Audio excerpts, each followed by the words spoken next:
Bismillahirrahmanirrahim. Today's topic of discussion is respiratory pharmacology. तो respiratory pharmacology के ऊपर पहले एक वीडियो अपलोड कर चुका हूँ, तो सबसे पहले उसको देख लेना, तभी आपको ये वीडियो समझ आएगी। प्रीवियस वीडियोस के अंदर हमने अस्थमा और सीओपीडी का थोड़ा बहुत देख लिया था और हमने ये देखा था कि अस्थमा को ठीक करने में, एक्यूट अटैक को रिलीव करने में और लॉन्ग टर्म इफ़ेक्ट को कंट्रोल करने के लिए कौन-कौन सी ड्रग्स यूज़ करते हैं। तो इस वीडियो के अंदर हम पहली ड्रग स्टार्ट करें, उसका नाम है बीटा 2 एगोनिस्ट स्टार्ट करें, ठीक है? बीटा 2 एगोनिस्ट, वैसे जो बीटा एगोनिस्ट होते हैं, जो नॉन सिलेक्टिव बीटा एगोनिस्ट होते हैं, एपिनेफ्रिन, सूडोएफेड्रिन, ये भी यूज़ करते थे पहले, लेकिन अब इनका यूज़ थोड़ा-सा मिनिमाइज़ कर दिया है क्योंकि इनका ना सिर्फ बीटा 2 के ऊपर बल्कि बीटा 1 के ऊपर भी कुछ ना कुछ एक्शन होता था।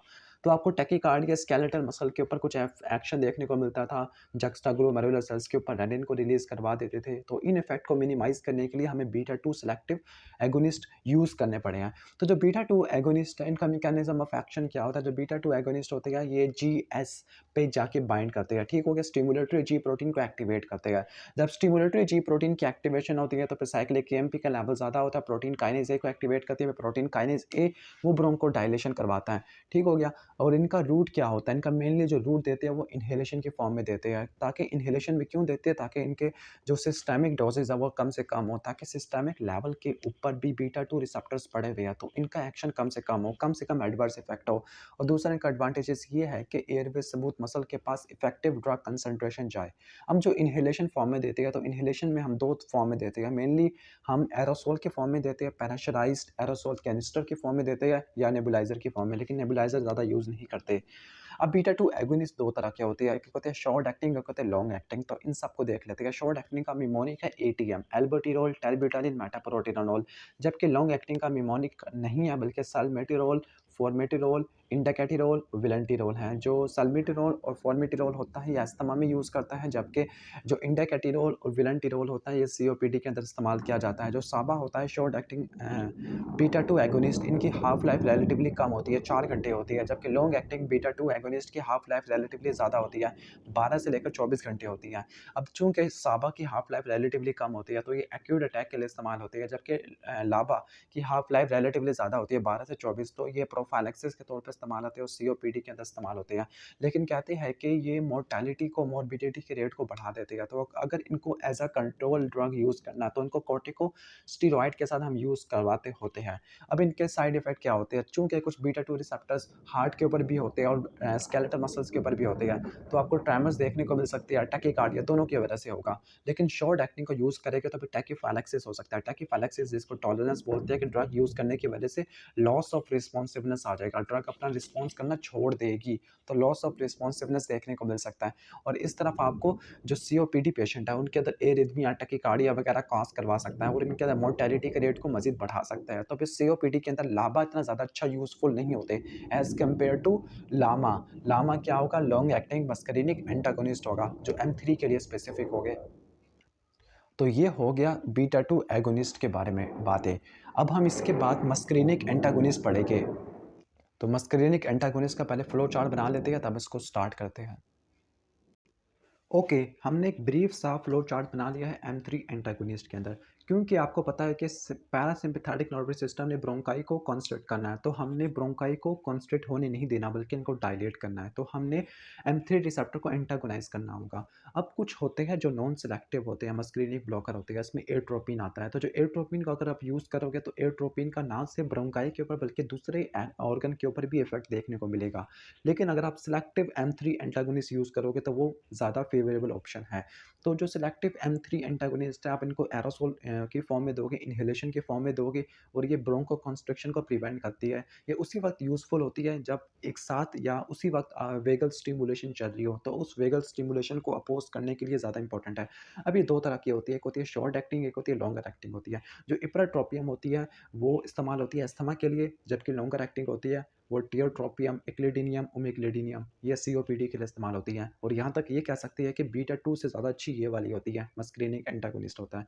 इनका वो साइड इफ़ेक्ट क्या होता है? साइड इफ़ेक्ट ये होता है कि अगर लोकली अप्लाई करेंगे तो ड्राई माउथ हो सकता है, कफ वगैरह हो सकती है, लेकिन सिस्टेमिकली अगर आप अप्लाई करेंगे तो बिल्कुल वही चीज़ें होगी जो एट्रोपिन की टॉक्सिटी की वजह से होती है। तो एट्रोपिन लाइक इफ़ेक्ट देखने को मिलता है सिस्टेमिक नर्वस सिस्टम के ऊपर, ठीक हो गया? सिस्टमिक नर्वस सिस्टम नहीं, सिस्टमिक सर्कुलेशन के ऊपर। तो आपको एक और भी इम्पोर्टेंट डिफरेंस ये हो सकता है कि जो M3 एंटागोनिस्ट है, ये स्केलेटल मसल का ट्रेमर और एरिथमिया नहीं करवाते, जबकि जो बीटा 2 एगोनिस्ट ये स्केलेटल मसल का ट्रेमर और एरिथमिया भी करवाते थे। तो यहाँ तक हमने मस्करेनिक एंटागोनिस्ट को पढ़ लिया है। अभी इसी वीडियो के अंदर हम ल्यूकोट्राइन एंटागोनिस्ट को भी कवर कर लेते हैं, क्योंकि छोटा सा है। तो थोड़ा सा मुझे फ्लो चार्ट बनाने दो, फिर हम स्टार्ट करते हैं। ओके, अब हम बात करते हैं ल्यूकोट्राइन एंटागोनिस्ट की। तो ल्यूकोट्राइन एंटागोनिस्ट 2 तरह के होते हैं। एक वो जो रिसेप्टर को एंटागोनाइज़ करते हैं, एक वो जो एंजाइम को ब्लॉक कर देते हैं। जो रिसेप्टर को एंटागोनाइज़ करते हैं, तो वो D4 को और E4 के रिसेप्टर को ब्लॉक कर देते हैं। आपको पता है कि C4, D4, E4 ये ज़्यादा इंपॉर्टेंट होते हैं। अब इसमें जो ड्रग्स आती है मोंटेलुकास्ट और ज़ाफिरलुकास्ट आती है, जबकि लिपोक्सिजीनेस इन्हिबिटर के अंदर आती है ज़िलियोटिन आती है। ये जो दोनों ड्रग होती है, चाहे वो एंटागोनिस्ट हो रिसेप्टर के, या चाहे वो एंजाइम को ब्लॉकर हो, तो वो अस्थमा के प्रोफाइलैक्सिस के लिए, प्रिवेंशन के लिए इस्तेमाल होती है। Exercise, antigen, aspirin induce. Aspirin की वजह से भी ब्रोंकोस्पैज्म हो सकता है कि एस्पिरिन इसको क्या करती है, साइक्लोऑक्सीजिनेस को ब्लॉक कर देती है, जिसकी वजह से राकिटोनिक एसिड सारा का सारा लिपोक्सिजिनेस पाथवे में आ जाता है। एंटीजन वाले को भी, और एक्सरसाइज की वजह से भी अस्थमा हो सकता है, ठीक है, एक्सरसाइज की वजह से भी ब्रोंकोस्पैज्म हो सकता है। इनके साइड इफेक्ट क्या होते हैं? इसके साइड इफेक्ट ये है कि इसकी वजह से चार्क स्ट्रॉस सिंड्रोम हो जाता है। अब इसके ये होता क्या है, इसको सिर्फ आपने ये रट्टा मार लेना है। और इसके बाद एलर्जिक ग्रैनुलोमेटस एंजाइटिस ये भी हो सकता है, ये ल्यूकोट्राइन रिसेप्टर ब्लॉकर की वजह से। जबकि लिपोक्सिजीनेस की वजह से लिवर के एंजाइम की एलिवेशन देखने को मिलती है, जो उसका मतलब रिवर्सिबल इंजरी को शो कर रहा है, EST, ALT एंजाइम्स वगैरह। ठीक हो गया।